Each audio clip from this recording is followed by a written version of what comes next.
Trinity's quest for her tampered past leads her to a dream encounter with Callan, her claimed brother. Imprisoned by Warlocks, she uncovers their memory manipulation experiments in her mother's journal and plots escape, telepathically urging Reese to remember Callan. In the Warlocks' twisted sanctum, a mysterious door appears, triggering a traumatic memory. Behind it, Ash reveals a shackled girl identical to Trinity, introducing her as Liora, the firstborn Seer.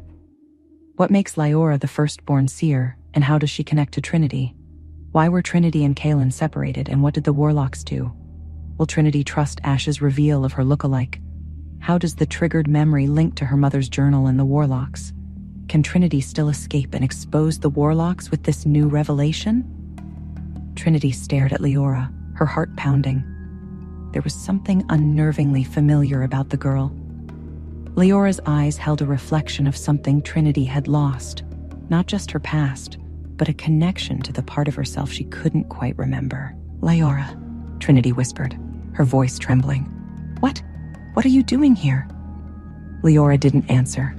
Her expression was blank, as though she too were trapped in a maze she couldn't escape. But there was something behind her eyes, something that told Trinity they were both prisoners of the same unseen hand. Ash stepped forward, his voice cold. "Liora is the key to your past, Trinity. She's the one who saw it first, before you even knew what you were. She saw your future and the bloodlines that came before you. She was born to serve, just as you are. But unlike you, she accepted her fate." Trinity took a step back.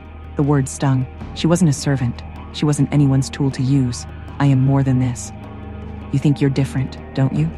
Ash's voice cut through her thoughts. "You think you've escaped, but you've only begun to understand your role. The blood of Seers runs deep in your veins, Trinity.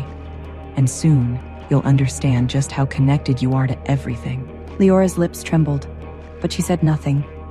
She merely watched Trinity with those wide, knowing eyes, as if everything that had happened, everything that would happen, was already written in her gaze. Trinity took another step back, her hands trembling. She had to fight. She had to remember who she was.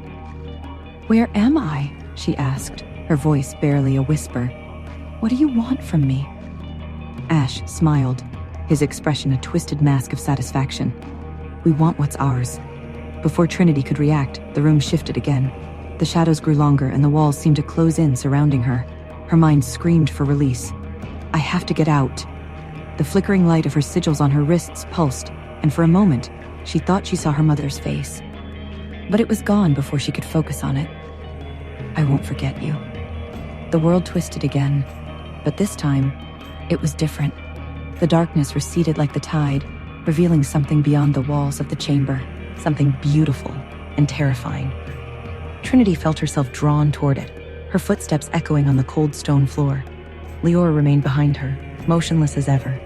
But Trinity could feel her presence, like a shadow at her side. She reached out, her fingers brushing the ethereal barrier that separated her from whatever lay beyond. The air was thick with power, ancient and untamed. "What is this place?" "Do you see it?" Leora's voice was soft like a whisper on the wind. "You're meant to be here, Trinity. This is your legacy."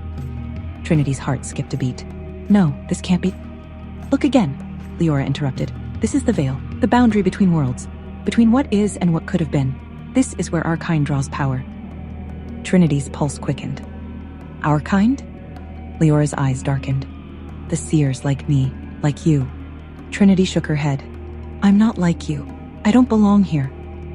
But the words felt hollow. The power within the veil was calling her. It felt like home, like something she'd always known but had been too afraid to acknowledge. A vision flickered at the edges of her mind. A small, happy family. Her mother, her father, a younger version of herself, laughing under the sun. But that memory was fleeting too, slipping through her fingers like sand. Why can't I remember? The veil pulsed with light, and Trinity felt herself being pulled forward. She wanted to fight it, but she couldn't. Something stronger than will was drawing her in. Liora stepped forward, her gaze steady. "You belong to this power, to this path." "No," Trinity whispered. "I won't let you control me." But the veil was already swallowing her whole. Trinity's whispered defiance was swallowed as the veil enveloped her. What exactly is the veil? And what kind of power does it hold for Seers? Will Trinity succumb to the veil's pull and the destiny Liora describes? Or can she resist? What are the implications of the happy family vision? Are they real memories? And if so, why are they so fragmented? What does Ash and the Warlocks intend to take that is theirs? And how does Trinity's Seer blood and the veil factor into their plans? Hey, I am Trinity. Want to know what happens next? Then click the link in the description below and download the Pocket FM app and listen to the exciting episodes of Chosen by Fate, Rejected by the Alpha.